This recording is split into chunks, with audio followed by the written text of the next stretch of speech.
Hello everyone, this is Paul with United Bumper Repair, and in this video I'm going to be showing you an alternative to replacing a Mercedes bumper. Again, alternative if you wanted to go this route. But these bumpers, when they hit, they shatter. They don't usually flex because of the type of plastic it's made out of.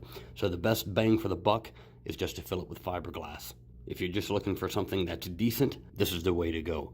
So basically just scuff all the corners, all inside the cracks, fill everything with fiberglass.